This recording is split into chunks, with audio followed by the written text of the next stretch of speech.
नमस्कार, स्वदेश न्यूज देख रहे हैं आप और मैं हूं नरेंद्र वर्मा। आज बात कर रहे हैं एक बड़ी खबर की, बात कर रहे हैं बंगाल की। और बंगाल में जिस तरीके से राजनीतिक परिदृश्य बदल रहा है, कहा जा रहा था कि मुकुल राय अब भारतीय जनता पार्टी छोड़कर टीएमसी में शामिल हो सकते हैं। लगातार टीएमसी की जीत के बाद कई नेता ऐसे थे जो बंगाल में टीएमसी में वापस जाने की इच्छा जता चुके हैं। और लगातार जैसे ही कहा जा रहा था, पिछले कई दिनों से ये कहा जा रहा था कि जो बंगाल भारतीय जनता पार्टी है उसमें फूट पड़ सकती है। मुकुल राय जो कि अभी पिछले 2 दिन पहले एक बैठक हुई थी भारतीय जनता पार्टी की, उसमें नहीं पहुंचे थे। और कहा जा रहा था भारतीय जनता पार्टी के नेताओं की तरफ से कि मुकुल राय की पत्नी बीमार थी, जिसके चलते वो इस बड़ी मीटिंग में, बड़ी बैठक में नहीं पहुंचे थे। लेकिन अब जो कहा जा रहा है कि अभी बंगाल में, पश्चिम बंगाल के अंदर एक बड़ी बैठक चल रही है जिसमें टीएमसी के साथ में मुकुल राय फिर से टीएमसी का दामन थाम सकते हैं। लगातार कहा जा रहा था कि बंगाल में मुकुल राय सीएम ममता बनर्जी के साथ मुलाकात कर सकते हैं। और अभी एक बड़ी खबर यही है कि मुकुल राय और ममता बनर्जी की मुलाकात अभी चल रही है। भाजपा नेता मुकुल राय की घर वापसी की संभावना जताई जा रही थी और अब ये वापसी कुछ ही समय में हो सकती है। टीएमसी में वापसी कर सकते हैं मुकुल राय, बेटे शुभांशु के साथ तृणमूल कांग्रेस में कर सकते हैं वापसी। ममता बनर्जी के सबसे खास माने जाने वाले मुकुल राय 2017 में पार्टी विरोधी गतिविधियों का इन पर आरोप लगा था, जिसके चलते उन्हें टीएमसी से निष्कासित कर दिया गया था। 6 साल के लिए उन्हें पार्टी से निष्कासित किया गया था। बीजेपी में शुभेंदु अधिकारी के बढ़ते कद से बेचैनी थी और लगातार कहा जा रहा था कि कुछ ऐसा बड़ा बंगाल में हो सकता है।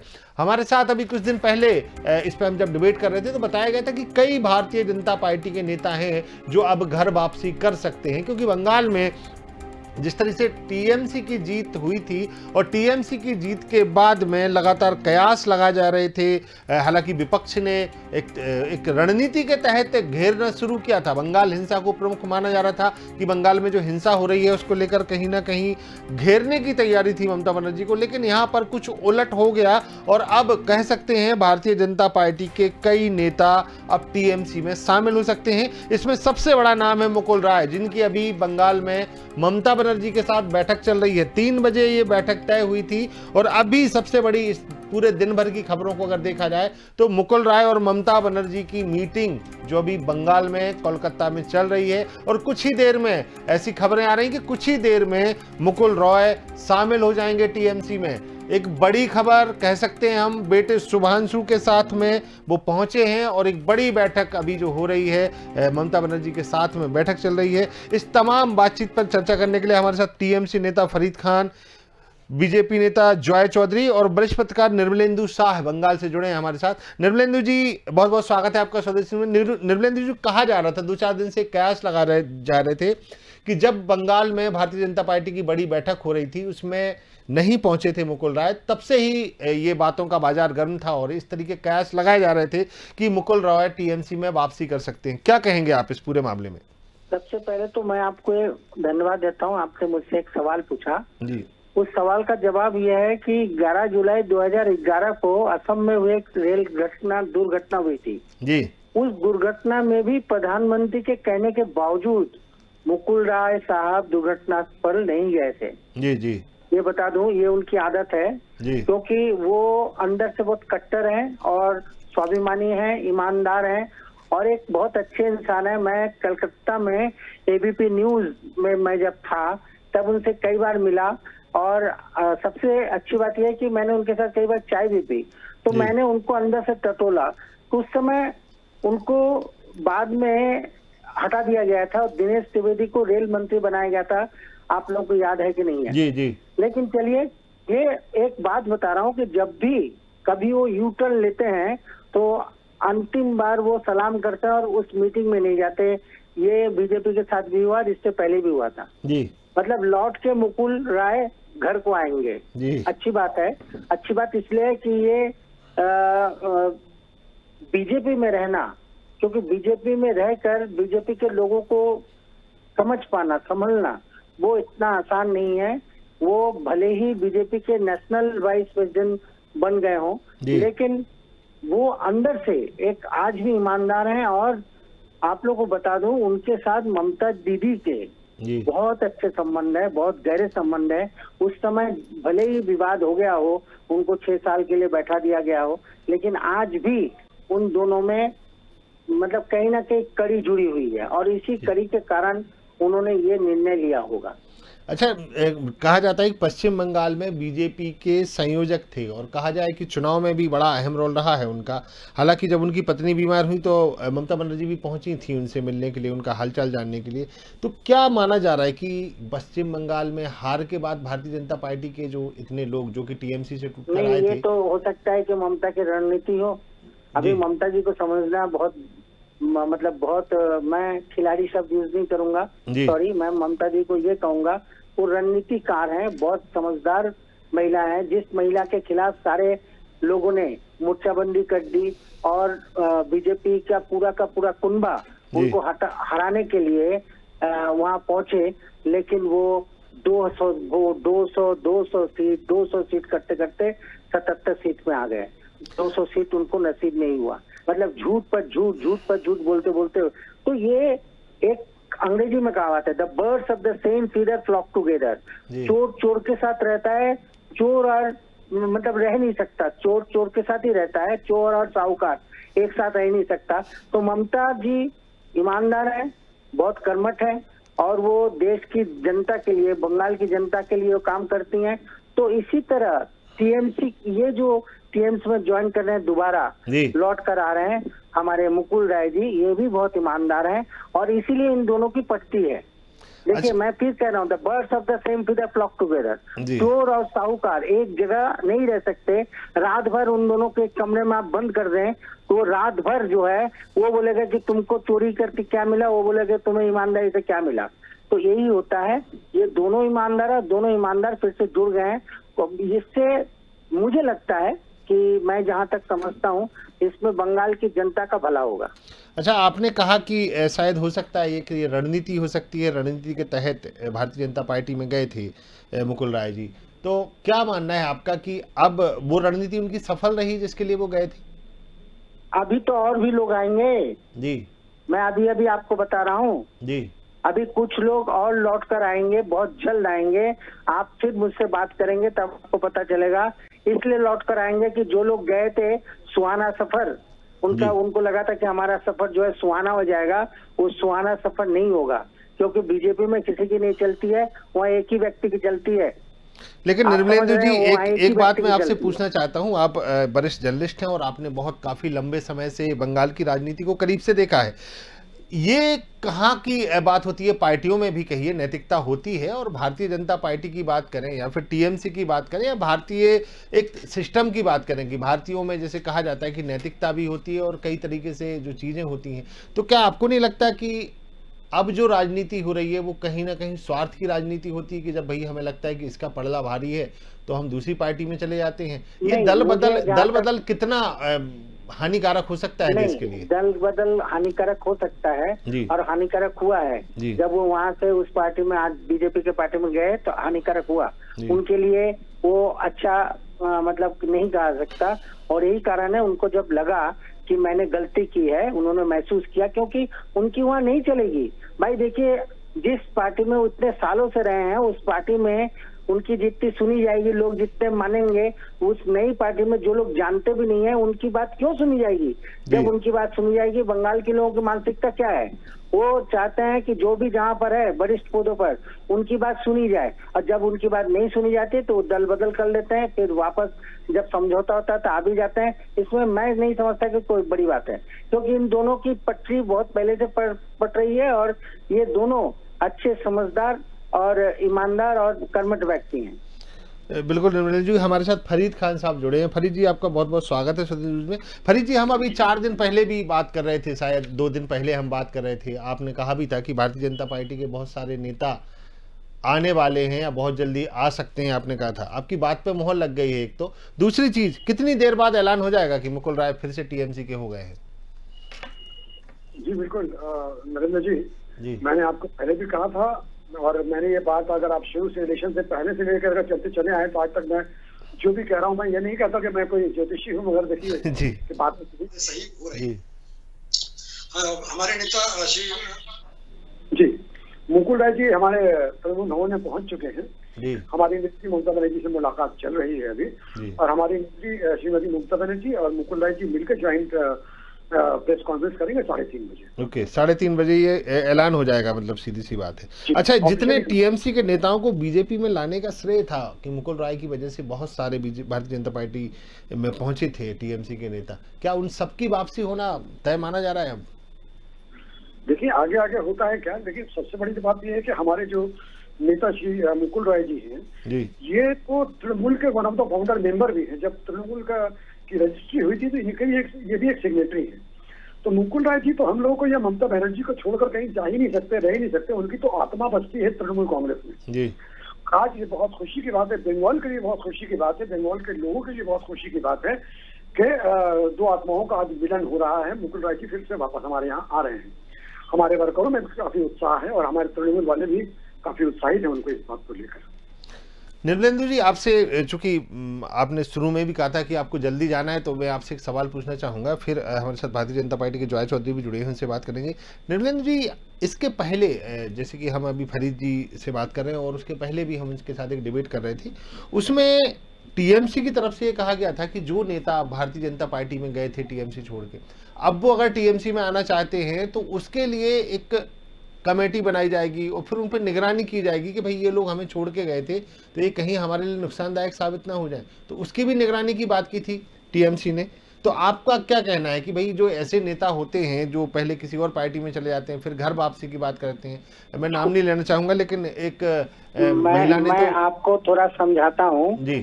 छोटे कद के जो नेता होते हैं उनसे आपको खतरा हो सकता है जी, लेकिन बड़े कद के नेता जिनके साथ बहुत पुराने संबंध है, आप जैसे मान लीजिए घर में भाई छोड़ के चला गया लेकिन भाई का बेटा छोड़ के चला गया, तो दोनों में फर्क है बिल्कुल। क्योंकि भाई जो है, भाई 25 साल से 30 साल से भाई के साथ हैं, भाई को अच्छी तरह समझते हैं। तो इसी तरह उन्होंने कहा अभी फरीद जी ने कि आत्मा बसती है, और एक सही कहा है उन्होंने। मैंने पहले ये बात आपसे कह दी थी कि दोनों में इतनी अच्छी ट्यूनिंग है। मैंने मुकुल राय के साथ शायद मेरे हिसाब से 4 बार शायद मैंने चाय पी है उनके साथ। तो मुझे जो लगता है, मैंने बात भी की और मैं ममता दीदी से एक ही बार मिला हूँ जब वो हॉस्पिटल में थी। साल मुझे ठीक से याद नहीं है, शायद 2000 साल का साल था जब वो मतलब उनको बहुत मारा गया था और हॉस्पिटल में थी। मैं उनका अमर उजाला में अखबार में था, तो मैं इंटरव्यू करने गया था।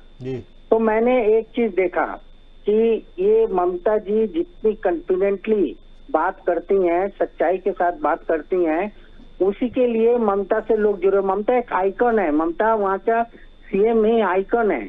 आइकन से आइकन अगर मतलब सही होता है, ममता पर इतना भरोसा है कि ममता झूठ नहीं बोलती, ममता पर लोगों का भरोसा है कि ममता गलत बात नहीं कहती, ममता गलत नहीं करती। ये जो आइकन बना हुआ है, इस आइकन के कारण ही आज वहाँ पर ममता जी राज कर रही हैं। और मुझे जहाँ तक विश्वास है, अगर इन लोगों ने और बेहतर कर दिया तो इनका जो टीएमसी का 5 साल के बाद 5 साल और ये चलता रहेगा। मैंने एक वीडियो भी बनाया था, मैंने उसमें वीडियो में बताया था कि ममता जी को असुरों ने घेरा, और मैंने बता दिया था कि 200 सीट ममता जी को मिलेंगी, जबकि सारा मीडिया 200 सीट बता रहे थे कि बीजेपी को मिलेगी जी। तो ये फर्क ये है कि हम एसी रूम में बैठकर हम यहाँ पर ग्राउंड रिपोर्टिंग करते हैं, क्योंकि हमारा नेटवर्क वहाँ पर है।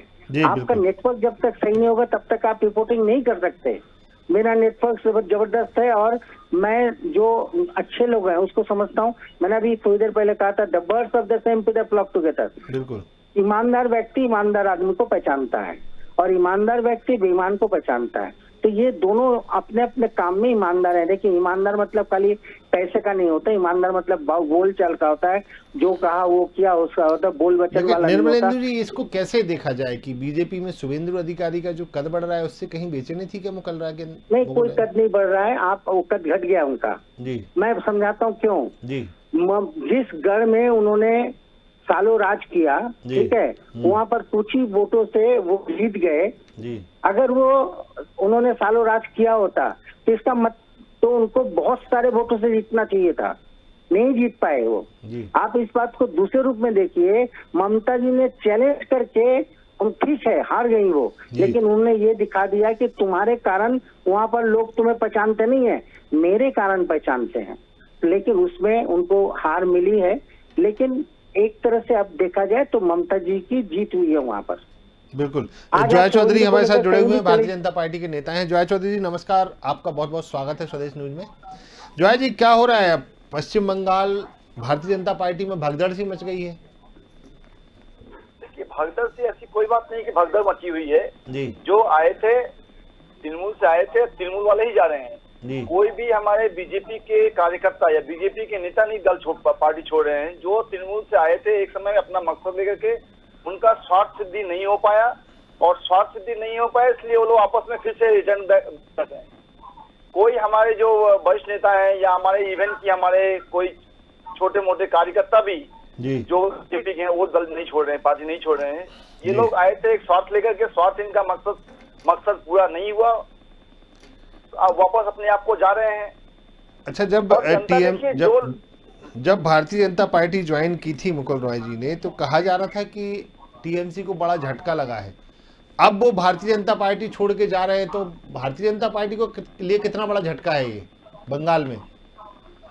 देखिए, भारतीय जनता पार्टी के लिए कोई भी बड़ा झटका नहीं है जी। आप लोग देखा होंगे कि इस बार की विधानसभा इलेक्शन में मुकुल रॉय हमारे न तो स्टार प्रचारक थे, न तो उनको कहीं पे और जगह प्रचार करने के लिए भेजा गया था जी। उनको विधानसभा में कॉन्टेस्ट करवाया गया था जहां से बीजेपी की 50,000 से ज्यादा का लीड था जी। जहां 50,000 से ज्यादा का लीड था वहां पे वो कॉन्टेस्ट किए थे और वहां पे वो थोड़ी सी मार्जिन से जीते थे। ऐसा भी नहीं है कि उनका खुद का करिश्मा है।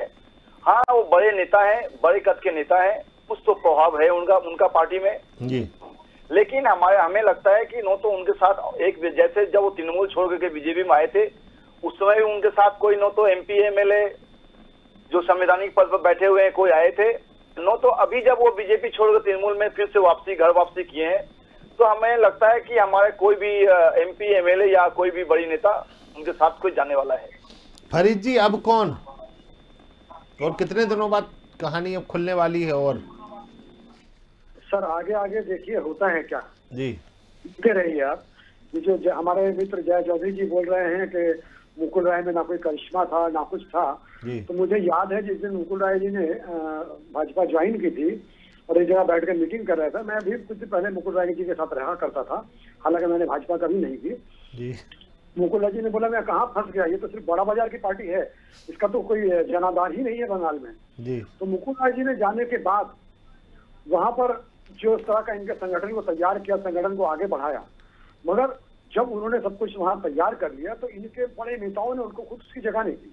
मैं इनको बता दूं कि 2019 में 18 सीटें लाने का पूरा श्रेय मुकुल राय जी को ही जाता है जी। और जयचौधरी जी शायद मेरे साथ इत्तेफाक नहीं रखे, लेकिन इनके जो उस वक्त के राष्ट्रीय अध्यक्ष श्री अमित शाह जी हुआ करते थे, उन्होंने खुद एक बड़ी रैली मंच पे खड़े होकर कहा था कि ये मुकुल राय जी यहाँ पर बैठे हुए हैं और आज 18 सीट बंगाल में जो हम लोकसभा की लाए हैं उसका श्रेय श्री मुकुल राय जी को जाता है।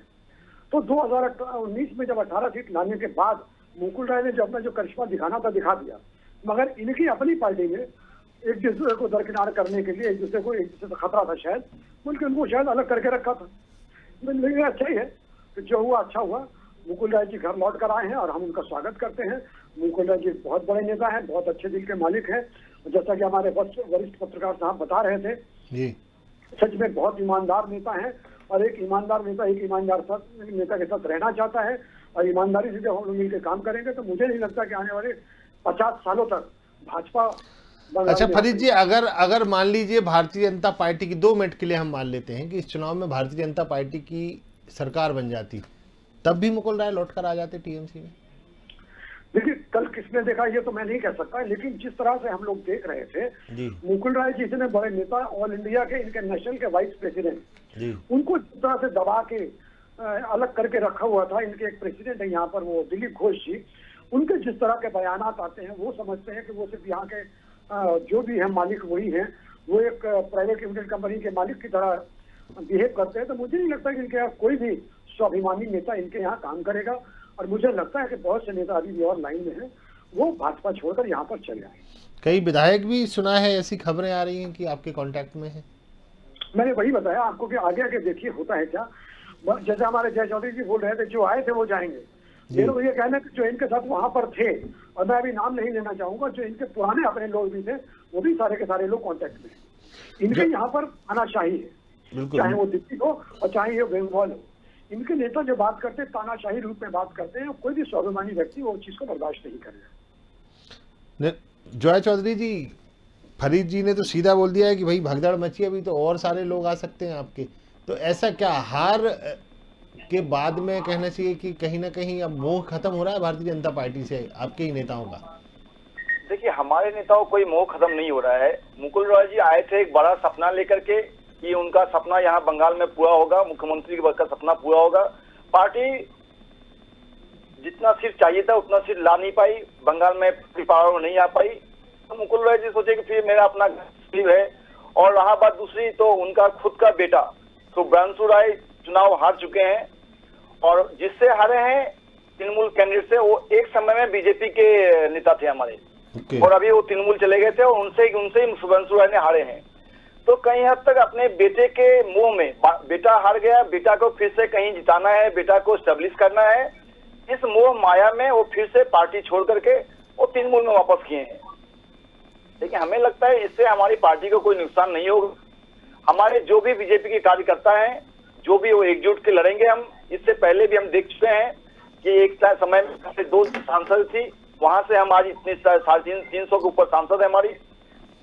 एक अभी मैं वीडियो देख रहा था जॉय जी, कुछ दिन पहले एक वीडियो आया था कि एक कार्यकर्ताओं का जत्था, भारतीय जनता पार्टी के कार्यकर्ताओं का जत्था हाथ में बैनर्स लेके घूम रहा है कि भाई हमें टीएमसी में वापस ले लो, हम टीएमसी के कार्यकर्ता थे। तो ऐसा भी बंगाल में हो रहा है कि अब एक रैली निकाल के लोग। मैं आपको बता दूं, ये बीरभूम की घटना है, और बीरभूम को आपको मालूम, वहाँ अनुब्रतो मंडल है, वहाँ के तृणमूल के अध्यक्ष, और वहाँ पे बहुत ही ज्यादा माने वायलेंस है वहाँ पे। सबको पता होगा, जो हमारे वरिष्ठ पत्रकार जी हैं उनको भी पता होगा वहाँ के बारे में, फरीद भाई को भी पता होगा कि बीरभूम में क्या है। और इसीलिए वहाँ पे वो लोग, हमारे जो कार्यकर्ता थे, वो घर से बाहर थे, और जब वो घर आए हैं तो उनको इतनी प्रेशर क्रिएट किया गया कि आपको उनको ऑटो में और लगा करके चारों तरफ उनको पूरा गांव में, मोहल्ला में घूमना पड़ा है कि हाँ हमसे गलती हो गई है, हम बीजेपी छोड़ करके फिर से तृणमूल में आना चाहते हैं। बिल्कुल निर्मलेंद्र जी, एक ये बड़ा सवाल है, हम हालांकि पार्टी कार्यकर्ताओं से या पार्टी नेताओं से बात करते रहते हैं, टीएमसी और भारतीय जनता पार्टी, आप एक वरिष्ठ पत्रकार हैं वहाँ के, और आपने बहुत सारी चीज़ों को बहुत करीब से देखा है। क्या कहेंगे आप कि बंगाल में हिंसा की जो खबरें आती हैं वो कितनी सही हैं, और ये इस तरीके की जो घटना बता रहे हैं, जॉय चौधरी जी ने बताया कि इस तरीके से प्रेशराइज किया गया लोगों को कि उनको ऑटो के साथ रैली निकाल के तख्तियाँ लेके ऐसा करना पड़ा?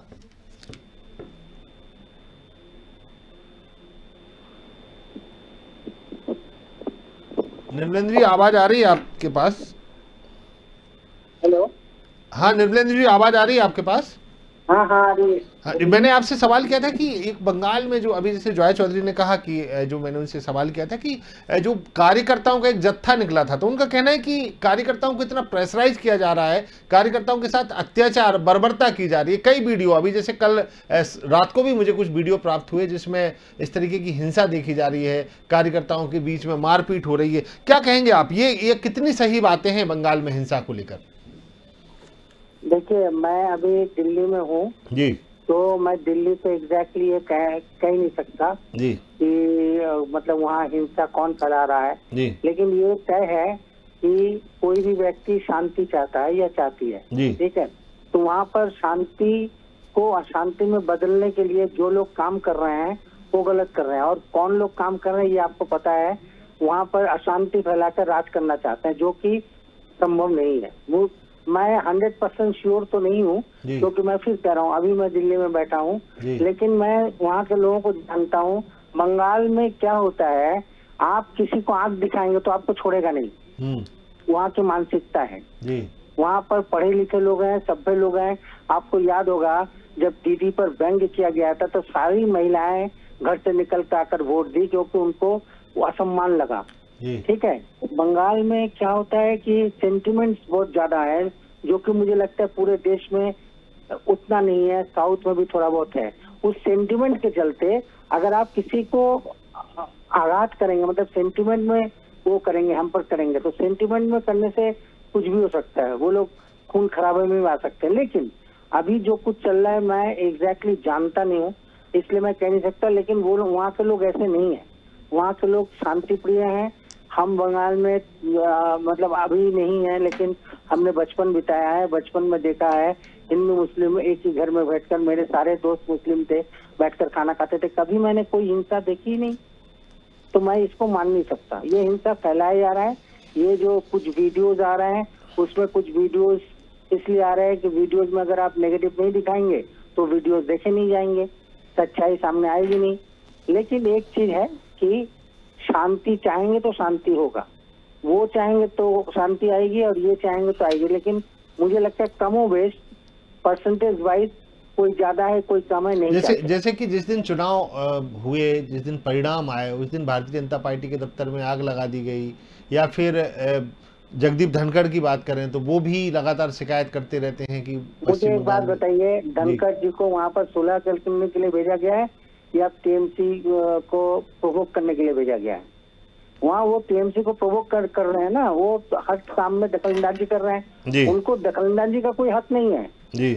एक आदमी उनको वो कह सकते हैं किसी चीज में, अपनी राय दे सकते हैं, अपनी बात रख सकते हैं, लेकिन हर चीज में अगर दखलंदाजी करेंगे, मान लीजिए आपके घर में आपका पिता है और बेटा है, बेटा हर चीज में अगर दखलंदाजी करेगा तो बेटे की बात तो नहीं मानेंगे, भले ही वो परिवार चला रहा हो। बिल्कुल, वहाँ पर वो दखलंदाजी कर रहे हैं ना, वो ठीक है। जया चौधरी जी, सीधी सी बात है कि बंगाल में शांति है, आप लोग इस तरीके की अफवाहें फैला रहे हैं, ये कहना है। निर्मलेंद्र जी को बोलूंगा कि आप वरिष्ठ पत्रकार हैं, मेरा पूरा परिवार वहाँ रहता है, मेरा पूरा परिवार रहता है, मैं समझ रहा हूँ। मैंने कभी भी नहीं बोला अभी 10 मिनट में कि एक बार भी हिंदू मुस्लिम लड़ाई हो रही है। मैं बोला बीरभूम में क्या हो रहा है और वहाँ पे क्या होता है। आपको निर्मलेंद्र मैं बता दूं, निर्मलेंद्र जी सुन लीजिए, मेरी बात सुन लीजिए। मैं एक छोटा कार्यकर्ता हूँ, मैं जहाँ रहता हूँ वहाँ कोई मुस्लिम नहीं है। मेरा घर जहाँ है वहाँ कोई मुस्लिम नहीं है।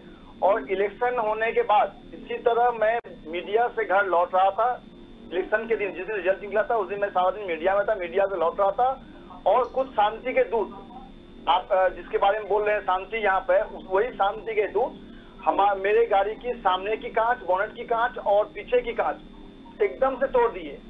और किसी हालत में मैं घर लौटा, चाहिए तो वो वीडियो और मेरे घर के नीचे सीसीटीवी फुटेज लगी हुई है, आप चाहो तो मैं वो भेज सकता हूँ आपको। उसमें मैं एक बार भी नहीं बोल रहा हूँ कि वहाँ पे मुस्लिम थे, मैंने एक बार भी सर आपको नहीं बोला कि वो मुस्लिम ने किया है। मैं बोला हूँ कि यहाँ पे हिंसा हो रही है, हिंसा का कोई धर्म नहीं होता।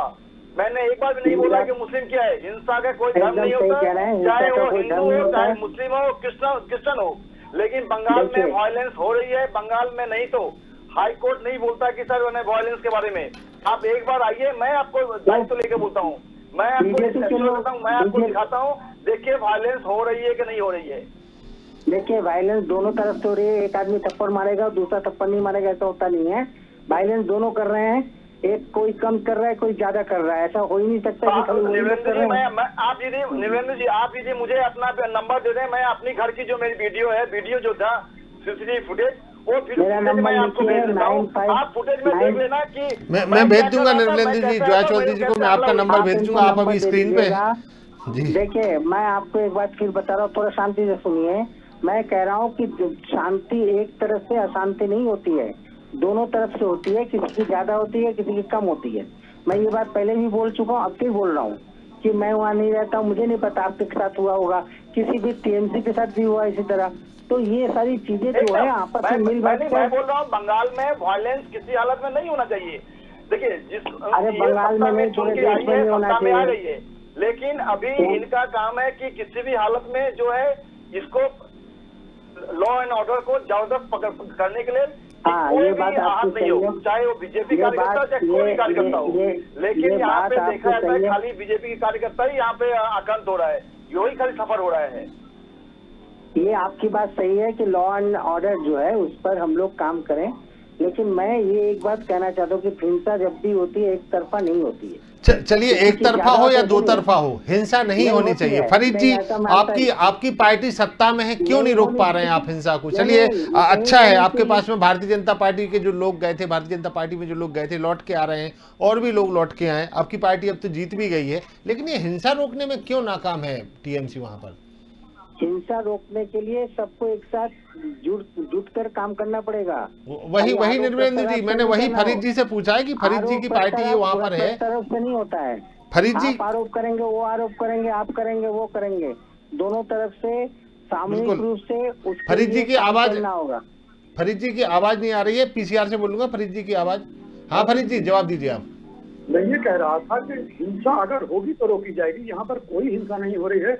जैसा मैंने पहले भी आपको बताया और अभी भी बता रहा हूँ कि ये एक शांति प्रिय प्रदेश है जी। यहाँ के, जैसे हमारे वरिष्ठ पत्रकार भाई साहब भी बता रहे थे, यहाँ के लोग बहुत प्यार मोहब्बत से आराम से रहते हैं। ये तो भाजपा यहाँ पर आई है तब से हमको पता चला कि मैं मुसलमान हूँ और जय चौधरी जी हिंदू हैं। अदरवाइज हम लोग को तो लगता ही नहीं था कि हम लोग कोई हिंदू या मुसलमान है। हम लोग को लगता था कि हम लोग इंसान है। यहाँ पर ये जब भाजपा का ये जो है, फरीद जी, मैंने अभी हाल आपको कुछ वीडियो सेंड किए हैं जो कि मीडिया में इसी तरीके से आते हैं। मैंने आपको कुछ वीडियो सेंड किए अभी व्हाट्सएप पे आते हैं। ये इन लोगों के बनाए हुए वीडियो आते हैं। आपको मैंने बताया कि जिस तरह से लोकेट चटर्जी ने भी आपने एक वीडियो देखा था, या कल मैं रात को फिर देख रहा था, अगर आप बोलते तो मैं भेजूंगा कि वो अपनी गाड़ी में बैठकर पुलिस को फोन कर रही है कि देखिए मुझ पर हमला हो रहा है, और वहां कोई हमला नहीं हुआ, लोग खड़े हुए, हमला नहीं हुआ, पुलिस आ गई है। उसके बाद उनकी गाड़ी में अंदर से लाठी मारकर शीशा तोड़ा गया है और गाड़ी के शीशे बाहर आके गिरे। तो ये लोग हिंसा का माहौल तैयार करते हैं। ये लोग मैन्युफैक्चरर हैं हिंसा के। अदरवाइज बंगाल में ऐसी कोई हिंसा नहीं होती है। और जिस तरह से ये बता रहे थे कि ऑटो लेके जो लोग बोल रहे हैं कि मैंने बीजेपी करना मेरी भूल थी, मैं तृणमूल करना चाहता हूँ, उसकी चीज मैं आपको खुलासा कर दूं कि ये हर चीज का ब्लेम देना जानते हैं, क्योंकि ये लोग फेक यूनिवर्सिटी चलाते हैं। उनका हुआ क्या कि हमारी बातें मत मानिए, इनके जो एक सीनियर नेता हैं और त्रिपुरा के वो गवर्नर भी रह चुके हैं, श्री तथागत राय जी, उन्होंने खुद कहा है कि हमारे पास फोन आ रहे हैं, वर्करों को कोई प्रॉब्लम है, वर्करों की कोई बातचीत है, वर्करों को किसी चीज की परेशानी हो रही है, तो कोई भी सीनियर नेता उनका फोन नहीं उठा रहा है, तो स्विच ऑफ करके बैठे हुए हैं। इसलिए क्योंकि बंगाल की धरती एक प्रतिवादी धरती शुरू से रही है, चाहे वो सैनिक विद्रोह हो जो मंगल पांडे ने किया था, या हमारे खुदीराम जी का जो उन्होंने 16 वर्ष की उम्र में फांसी पर चढ़ गए थे विद्रोह करके। तो ये विद्रोह की धरती रही है। जो इनके पार्टी के वर्कर खुद इनकी पार्टी के प्रति विद्रोह कर रहे हैं कि हमने गलत पार्टी का साथ दिया, हम गलत पार्टी में आ गए, और इसीलिए बहुत सी जगह इनके ही पार्टी के नेता, इन्हीं के पार्टी के इनके वर्कर अपने नेताओं पर हमला कर रहे हैं कि आज जब मेरा बुरा वक्त है, आज जब आप हमको मिलना चाहिए तो आप मेरे पास क्यों नहीं आ रहे हो, हमारे फोन क्यों नहीं उठा रहे हो। तो ये लड़ाई इनकी आपस की लड़ाई है। लेकिन एक दो सवाल फरीद जी इसके बाद भी, चलिए आपने डिफेंड किया, बहुत अच्छा डिफेंड किया, लेकिन एक दो सवाल हैं जो मन में बने रहते हैं। आप समझिए मेरी बात को, जो मैं कहना चाह रहा हूं। पश्चिम बंगाल में प्रधानमंत्री आते हैं, कहना चाहिए चलिए प्रधानमंत्री का एक पद है, प्रधानमंत्री, मैंने आपसे लास्ट बार भी यही पूछा था कि प्रधानमंत्री नरेंद्र मोदी है, नरेंद्र मोदी हमेशा प्रधानमंत्री नहीं रहेंगे, लेकिन एक जो प्रोटोकॉल होता है उसको फॉलो नहीं किया जाता। ये सिर्फ बंगाल में होता है। दूसरी बात पे आते हैं, आपके नेता बीजेपी में चले जाते हैं, आप लोग कहते हैं कि भाई हमने निष्कासित किया था और हमारे नेता गए, लेकिन बीजेपी में जो जाता है वो पाक साफ हो जाता है, गंगा नहा लेता है। ऐसी बातें आपकी पार्टी की तरफ से भी आई थी। अब वो आपके पास रिटर्न होकर आ जाते हैं, तो चलिए घर वापसी हो गई। लेकिन एक चीज ये समझ में नहीं आई कि हिंसा की बात है। चलिए केंद्रीय दल पहुंचा, हिंसा हुई। कूच बिहार में राज्यपाल जाते हैं, उनकी गाड़ी रोक ली जाती है, राज्यपाल सड़क पे खड़े होके एक आईजी डीआईजी को डांट रहे हैं, इस तरीके के वीडियो बाहर आते हैं। चलिए माना कि हिंसा पार्टी कर रही है, लेकिन कोई भी इतना बड़ा नेता किसी सत्तारूढ़ पार्टी का जो केंद्र में शासन है उनका अध्यक्ष खुद पे हमले करवाएगा जब आपके बंगाल जाता है तो? और ऐसा तो मुझे नहीं लगता कि हिंदुस्तान के किसी स्टेट में होता हो। और फिर मैं वही कहूंगा कि जब अगर इतनी बातें आ रही हैं तो ममता बनर्जी खुद आके क्यों डिफेंड नहीं करती हैं पार्टी को? देखिए, राज्यपाल जी की जहां तक बात है तो राज्यपाल जी तो यहाँ पर राज्यपाल बनकर नहीं आए हैं, वो बीजेपी का मुखौटा बनकर राजनीति करने आए हैं। वो जगह जगह पर उनको जाने की जरूरत क्या है? ठीक है, अब जब कहीं जा रहे हैं तो लोग प्रतिवाद कर, मैंने आपको बताया नहीं, ये भी सिर्फ बंगाल में होता है। फरीद जी माफी चाहूंगा, ये भी सिर्फ बंगाल में होता है। ऐसे कई प्रदेश हैं जहां अलग अलग पार्टियां हैं। छत्तीसगढ़ है, राजस्थान है, आपका बंगाल हो गया, लेकिन ये बातें कभी नहीं आई कि राज्यपाल मुखौटा बन के आए हैं केंद्र सरकार का। हाँ, ये भी बंगाल में ही हो सकता है अकेला। चलिए आप अपनी बात पूरी करिए जी। आप किसी भी प्रदेश के राज्यपाल को देखेंगे और बंगाल के राज्यपाल को देखेंगे, अगर ठीक तरीके से नजर रखिएगा तो आपको समझ में आ जाएगा जी कि यहाँ पर क्या हो रहा है जी। जब इससे पहले भी राज्यपाल आए थे, वो भी नंदीग्राम के दौरे में गए थे और उसमें ममता बनर्जी जी थी, बहुत सराहना करी थी, आपको शायद याद होगा। देखिए राज्यपाल जी, राजभवन हमारा यहाँ का बीजेपी का मेन पार्टी ऑफिस बना हुआ है। अब रोजाना शाम को देखिए भाजपा के बड़े बड़े नेता वहां से जाके मीटिंग कर करके लौट के आते हैं। एक नंबर। दूसरी बात आपने बोली जो नड्डा जी का जो जाता है काफिला, उस पर हमला होता है। मैं आपसे एक छोटी सी बात पूछना चाहता हूँ। हमला ये लोग हमेशा न्यूज में बने रहने के लिए हमला करवाते हैं, वरना एक गाड़ी अगर जा रही है, गाड़ी में बाहर से कोई पत्थर पड़ता है, शीशे से अंदर आके पत्थर गिरता है, उसकी पूरी रिकॉर्डिंग लाइव आ रही है। आपको क्या मालूम है कि कब कहाँ से पत्थर गिरेगा, तो शीशा तोड़ के पत्थर अंदर आएगा, वो पूरी रिकॉर्डिंग आपके पास भी पहुंची होगी। ये कहाँ पर होता है? ये टोटली मैन्युफैक्चर्ड है भाई साहब। ये भाजपा ऑनलाइन में जब हमारे यहाँ पर हमला होता है, यहाँ पर हुई है। आज आप बोल रहे हो कि अंदर से ये जॉय चौधरी जी की बात में भी पॉइंट है फरीद जी। जॉय चौधरी जी ने बिल्कुल एकदम करेक्ट बात की है। चलिए इसकी जांच तो करवा लेते। हमला हुआ है इतने बड़ी पार्टी के, एक सत्तारूढ़ पार्टी के, भारतीय जनता पार्टी के राष्ट्रीय अध्यक्ष के ऊपर हमला हुआ था, उसकी पड़ताल क्यों नहीं हुई? ये भी उनकी बात जायज है, उनका सवाल बिल्कुल सही है। मुझसे पूछा आपने? जी हाँ, आपसे पूछा। मैंने तो बताया कि साथ ही साथ जैसे ही नड्डा जी लोग गए, उन्होंने वहां पर 3 वरिष्ठ IPS अधिकारी थे, उनका ट्रांसफर करके दिल्ली बुलाने की कोशिश की। ये तो बदले की कार्रवाई थी। साथ साथ तो आपने ही केंद्र से NIA भेज दिया, तो इसका इन्वेस्टिगेशन तो NIA कर रही है। NIA को जवाब दे देना चाहिए था, अभी तक कुछ नहीं आया। ये तो सवाल हम लोग करते हैं। जब हमारे देश की सबसे बड़ी, केंद्र की सबसे बड़ी एक एजेंसी है नेशनल इन्वेस्टिगेशन एजेंसी, वो आ गई थी, वो इन्वेस्टिगेशन कर रही थी। हम लोगों को तो खुद उस चीज का इंतजार है कि वो रिपोर्ट दे। वो रिपोर्ट क्यों नहीं आई? ये तो हम खुद उनसे सवाल। यहाँ पे इन्वेस्टिगेशन होता कहाँ है? यहाँ पे यदि कोई हो तो संग मुख्यमंत्री धरने में बैठ जाती है। इससे पहले भी IPS राजीव कुमार के जब घर पे CRPF गए थे, वहाँ यहाँ पे IG गया था, तो संग वहाँ पे मुख्यमंत्री पहुंच गए थे और धरने में बैठ गई थी। यहाँ पे किसी भी एजेंसी को काम करने दिया जाता है क्या? आप बताइए ना। आप NIA की बात करते हो, किसी भी एजेंसी को काम करने दिया जाता है क्या? यहाँ पे मुख्यमंत्री खुद धरने में बैठ जाती है। देखिए काम करने दिया जाता है तब तो आपने हमारे यहाँ पे बैठे हुए 3 वरिष्ठ मंत्रियों को CBI ऑफिस में बुला के कैद कर लिया। शाम को उनकी बेल हो गई, आप रातों रात 10 बजे हाईकोर्ट गए, उनकी बेल को कैंसिल कराया। अगर काम आपको नहीं करने दिया जाता तो आप ये काम कर सकते थे कि हमारे वरिष्ठ मंत्रियों को हमने किया ना, CBI ने किया। गलत बात है। मैं यहाँ पे बीजेपी का प्रतिनिधि हूँ, मैं यहाँ बीजेपी का प्रतिनिधि हूँ, CBI का नहीं। आप पार्टी से के बारे में पूछे, मैं पार्टी के बारे में बताऊंगा। आप मैं CBI का कोई प्रतिनिधि नहीं हूँ, मैं पार्टी का प्रवक्ता हूँ। यहाँ पे मैं बीजेपी का प्रवक्ता यहाँ पे आया हूँ, नौकरी CBI का। बीजेपी ने अरेस्ट किया, CBI ने अरेस्ट किया। वर्कर को, उनके किसी भी वर्कर को कोई तकलीफ होगी, वो रास्ते में आके बैठ जाती है। हमें तो फख्र है, हमें प्राउड है, हमें घमंड है। किसी वर्कर पे क्या आप IPS राजीव कुमार को भी आपकी पार्टी का वर्कर है क्या? आप बोल रहे हो किसी वर्कर के तकलीफ होता है तो रास्ते में बैठ जाती है। IPS राजीव कुमार भी आपके वर्कर है क्या पार्टी के? तो उनको तो सबसे पहले अपने पद से रेजिग्नेशन देना चाहिए था। किसी भी तकलीफ में हम सामने आके खड़े हो जाएंगे। आपके नेताओं की तरह नहीं है कि इलेक्शन हो गया, अपने वर्करों को छोड़कर भाग गए, आज वर्कर दम भटक रहे हैं। इसलिए वर्कर आप लोग फरीद भाई सब एक चीज का मुझे बता दो ना, IPS राजीव कुमार भी आपके पार्टी का वर्कर है क्या? जिसके लिए ममता बनर्जी ने धरने में बैठ गई थी, मुख्यमंत्री स्वयं धरने में बैठ जाती है।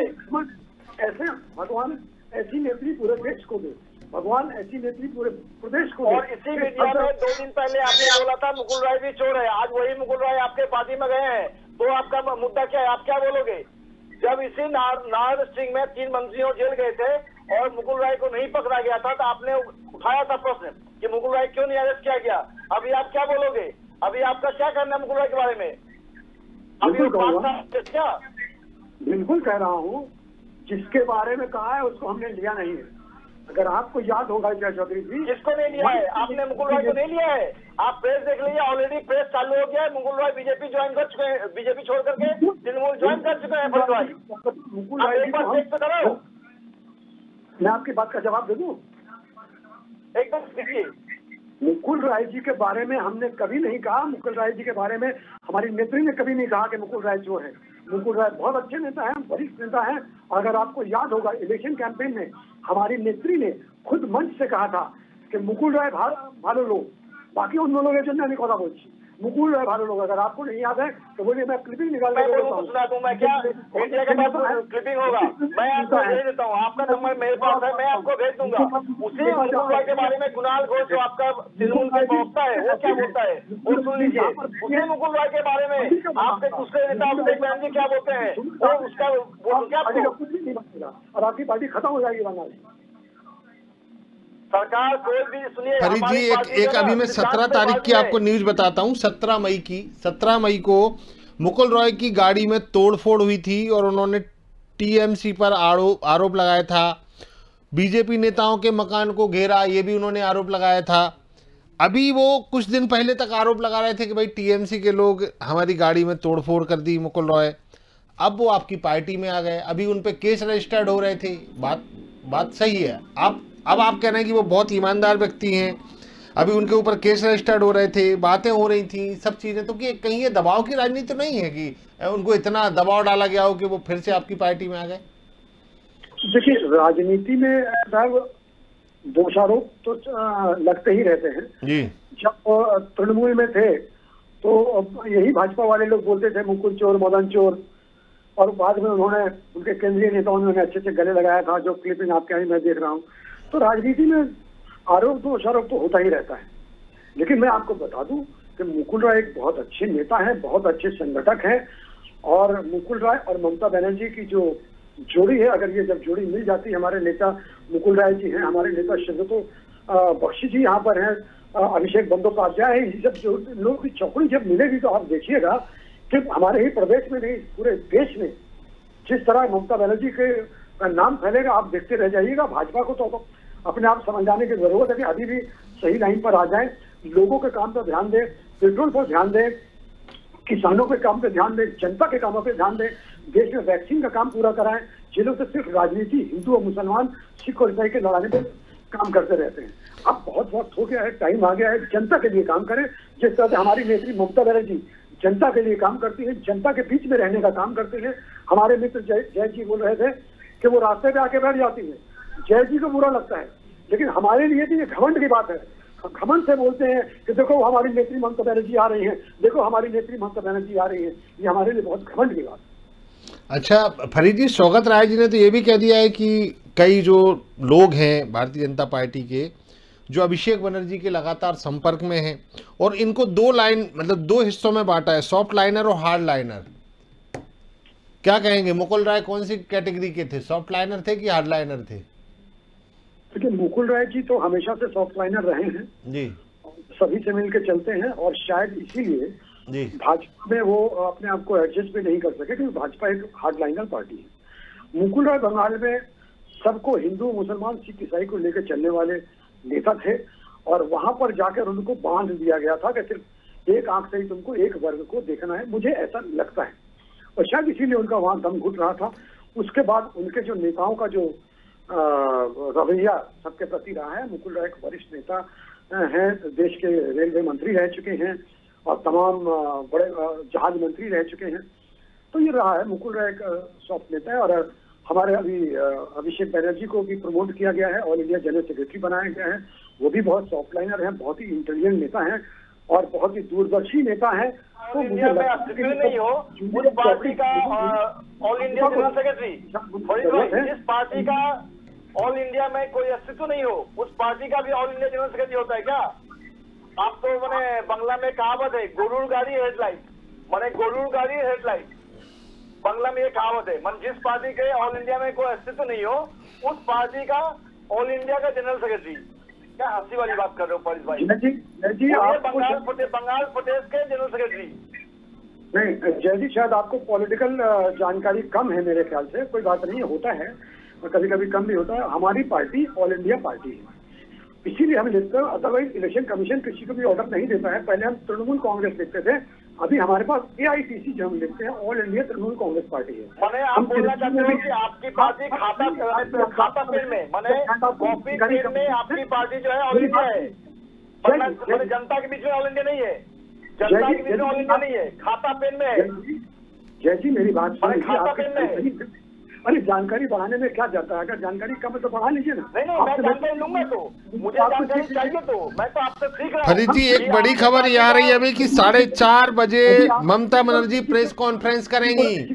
फरीद जी बड़ी खबर आ रही है, 4:30 बजे ममता बनर्जी प्रेस कॉन्फ्रेंस करेंगी और इसमें साफ हो जाएगा कि मुकुल राय अब TMC में शामिल हो रहे हैं, क्योंकि अभी लगातार मीटिंग जारी है। 4:30 बजे का समय दिया गया है कि मुकुल राय अब TMC में शामिल हो जाएंगे।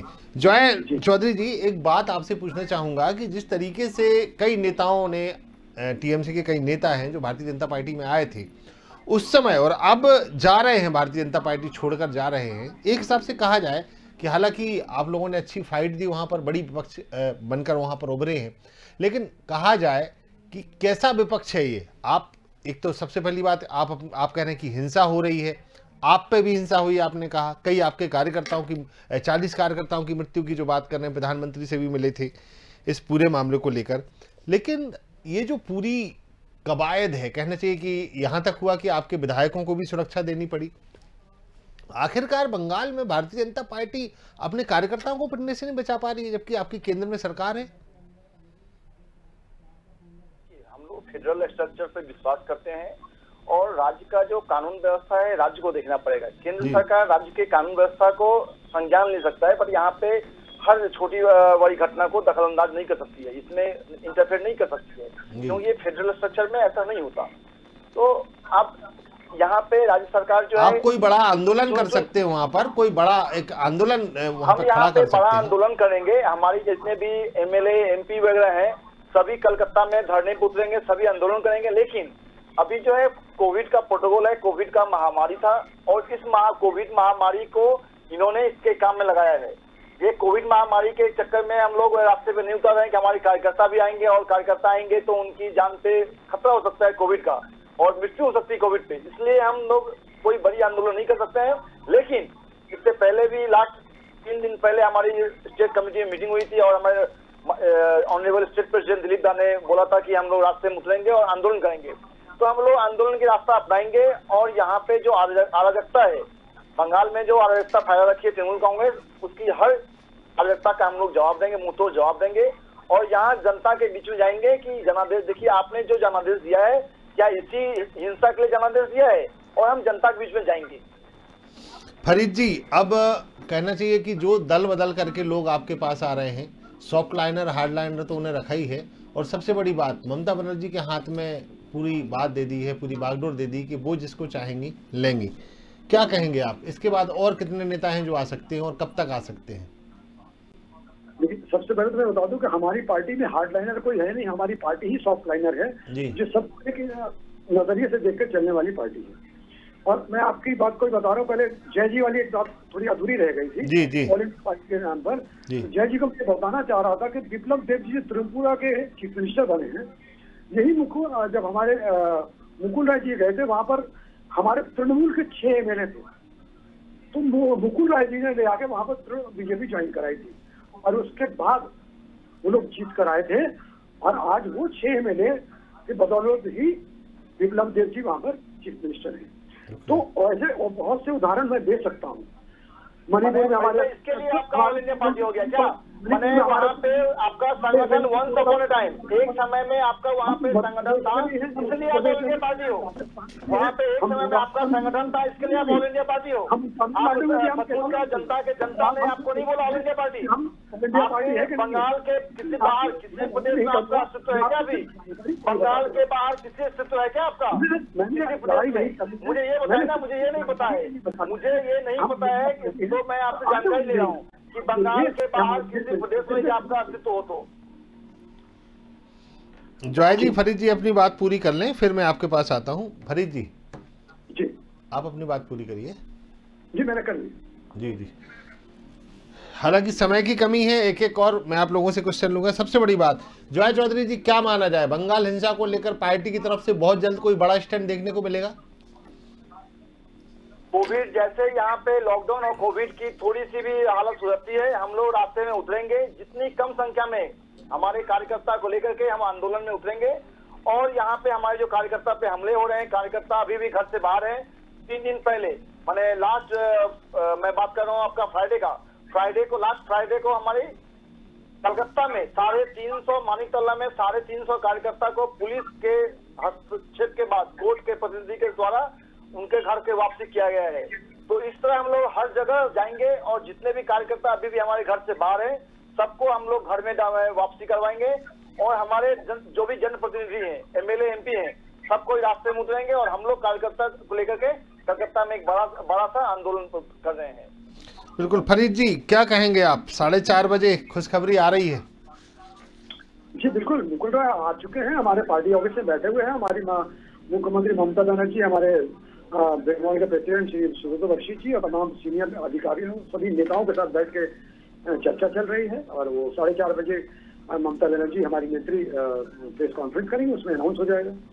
बिल्कुल, जिस तरीके से कहा जाए कि अब बंगाल में भारतीय जनता पार्टी के साथ शामिल हुए जो लोग थे, अब वो फिर से घर वापसी करने लगे। लेकिन बड़ी बात यही है, दोनों मेहमानों का हमारे बहुत बहुत शुक्रिया। हमारे साथ निर्मलेंद्र साहब भी जुड़े थे, उनका भी बहुत बहुत शुक्रिया तमाम बातचीत के लिए। लेकिन एक कह सकते हैं हम कि जिस तरीके से अब बंगाल में लोग घर वापसी कर रहे हैं, और कहा जाए कि जिस तरीके से बंगाल की हिंसा की एक तरफ बात हो रही है, भारतीय जनता पार्टी लगातार ये आरोप लगा रही है, और वहीं पर ये भी कह सकते हैं कि अब मुकुल राय की घर वापसी के बाद कहीं ना कहीं टीएमसी की जो ताकत थी या टीएमसी के अंदर जो बिखराव था, जैसे कि मुकुल राय ने कई नेताओं को भारतीय जनता पार्टी ज्वाइन कराया था, वो भी अपनी घर वापसी कर सकते हैं। फिलहाल बंगाल में भाजपा की भगदड़ में इतना ही। बने रहिए हमारे साथ, देखते रहिए स्वदेश न्यूज।